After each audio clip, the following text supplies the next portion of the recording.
নমস্কাৰ, আপোনাৰ মাজলৈ মই আজি আকৌ নতুন এটা ভিডিঅ' লৈ আহিছোঁ। আপোনাক এই ভিডিঅ'টো চাই যাতে মোক কোনো গালি নাপাৰিব, মই আপোনালোকক নিজৰ ভালৰ কাৰণে মই এই ভিডিঅ'টো কৈছোঁ। মোৰ দাদাসকল ভাইটিসকলক কৈছোঁ যে আপোনালোকে গাড়ী মটৰ বাইক চলালে অলপ সাৱধানে চলাব। দেখিছে না, আপোনাক সৰুৰ পৰা কেঁচুৱাৰ পৰা পোহপাল দি ইমান কষ্ট কৰি মা দেউতাই ডাঙৰ দীঘল কৰিছে। এনেই আপোনালোকে হাৱাত ডাঙৰ হোৱা নাইকিয়া। কিমান কষ্টত পঢ়া শুনা কৰোৱাই আজি মানুহ বনাব বিচাৰিছে, কিন্তু লাষ্ট ফিনিচিঙত কি কৰিছে আপোনালোকে? এক্সিডেণ্ট কৰিছে, ক'ৰবাত বাইক লৈ খুন্দি আছে, কাৰোবাৰ গাড়ী লৈ খুন্দি আছে, ছেকেণ্ডত আপোনাৰ খতম হৈ গৈছে। কিন্তু খতম হোৱাৰ পিছত একবাৰ মা দেউতাহঁতৰ কথা চিন্তা কৰিছিলে নে?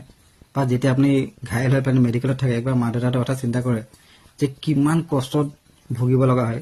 মৰা মানুহ মৰি গৈছে, কিন্তু জীয়াই থকা মানুহখিনি কিমান কষ্ট পায়। কাৰণ বহুত মা দেউতাই নিজৰ ল'ৰা ছোৱালী হেৰাইছে। তো সেই মা দেউতাহঁতক সৰুৰ পৰা কেঁচুৱাৰ পৰা আজি কষ্ট কৰি ডাঙৰ দীঘল কৰা, তেতিয়া সেইটো দিনৰ কাৰণেতো আপোনালোক ডাঙৰ দীঘল কৰা নাছিলে যে সৰুৰ পৰা ডাঙৰ দীঘল কৰি মোৰ ল'ৰাটো ডাঙৰ হওক, কিবা ভাল কাম কৰক, ইঞ্জিনিয়াৰ হওক, ডক্তৰ হওক, ভাল চাকৰি কৰক।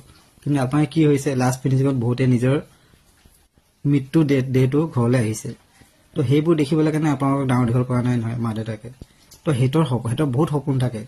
আপোনালোকে সেই সপোনৰ প্ৰতি অকণমান গুৰুত্ব দিব, নিজক বচাওক। আপোনালোকে বহুত এতিয়া মৰি গৈছে এক্সিডেণ্ট হয়, কিন্তু মৰি যোৱাৰ পিছত মৰাটোতো মৰি গ'ল, কিন্তু মানুহখিনি বাকী জীয়াই থকা মানুহখিনি কম কষ্ট পাইছে। আপোনাৰ মা দেউতাই কম কষ্ট পাইছে, ককা আইতাসকলে কম কষ্ট পাইছে। কাৰণ ককা আইতাই এতিয়াও দেখি আছে যে আমাৰ নাতি মৃতদেহ আমাৰ ঘৰত পৰি আছে, এনেকৈ দেখিবলৈ পাইছে। তো কিমান মনত দুখ কৰিছে। তো এইবোৰ কথা আপোনালোকে অকণমান গুৰুত্ব সহকাৰে দিব, সাৱধান হ'ব। বাইক চলাওক, গাড়ী চলাওক, কোনো আপত্তি নাই। অকণমান সাৱধানে চিন্তা কৰিব যে ঘৰতো আপোনাৰ কোনোবা মানুহ ৰৈ আছে, আপোনাৰ মা দেউতা ৰৈ আছে, গম পালে? তো আপোনালোকে এটা কথাত বেছি গুৰুত্ব দিব যে আপোনালোকে গাড়ী মটৰ চলাৰ সময়ত বাইক চলাওঁতে আপুনি হেলমেটটো কেতিয়াও এৰি নিদিব। আৰু চলালে অলপ লাহে ধীৰে চলাব, হিচাপ যিমানটো আপুনি চলাব পাৰে তিমানটোৱে স্পীডত চলাব।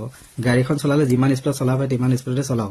কাৰণ আপুনি নিজে দেখিছে আপোনাৰ চকুত আজি কাজিৰঙা ইউনিভাৰ্চিটিত পঢ়ি থকা 3জন ডেকা ল'ৰা, 2জন ডেকা ল'ৰা, এজনী ছোৱালী ঢুকাইছে।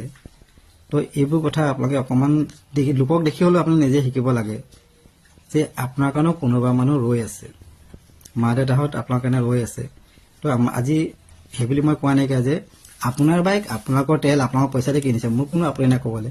কিন্তু মই এই ভিডিঅ'টোৰ মাধ্যমেৰে আপোনালোকক বুজাব বিচাৰিছোঁ যে অকণমান মা দেউতাৰ প্ৰতি চিন্তা কৰিব, গম পালে ন? কাৰণ এনেইতো ডাঙৰ দীঘল কৰা নাই। মই আপোনাক আগতে কৈছোঁ যে হাৱাত ডাঙৰ হোৱা নাইকিয়া, বহুত দুখ কষ্টত ডাঙৰ হৈছে, গম পালে? তো মা দেউতাসকলকো কৈছোঁ যে আপোনাৰ ল'ৰাৰ প্ৰতি অকণমান ধ্যান দিব। হিচাপৰ বাহিৰত এখন বাইক কিনি দিব, টকা পইচা আছে বুলি একদম ডাঙৰ গাড়ী এখন কিনি দিব, বাইক গধুৰ বাইকবোৰ কিনি দিছে, অলপ সাৱধান হ'ব। ধন্যবাদ।